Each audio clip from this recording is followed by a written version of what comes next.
कैसे लगता?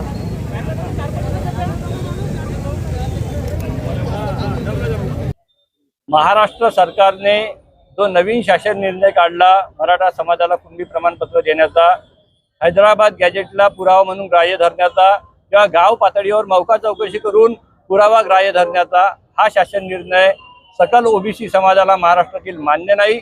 आम्ही त्याचा विरोध करतो, आम्ही त्याचा निषेध करतो आणि या ठिकाणी आज ओबीसी समाजाने फक्त या निर्णयाची होळी केली।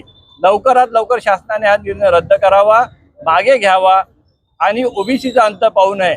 शासनाने जर लवकरात लवकर ओबीसी समाजाची मागणी मान्य केली नाही तर या जिल्ह्यामध्ये, या शहरामध्ये जे राष्ट्रीय ओबीसी आयोगाचे राष्ट्रीय अध्यक्ष राहतात माननीय श्री हंसराजजी अहिर, त्यांना आम्ही या जिल्ह्यात फिरू देणार नाही, महाराष्ट्रात फिरू देणार नाही। त्यांच्या गाडीला घेराव घालू आणि त्यांनी किमान तातडीने 48 तासामध्ये ओबीसी आयोगाच्या मार्फत महाराष्ट्र शासनाला हा नवा शासन निर्णय रद्द करण्याची सूचना, आदेश द्यावा, ही आमची मागणी आहे।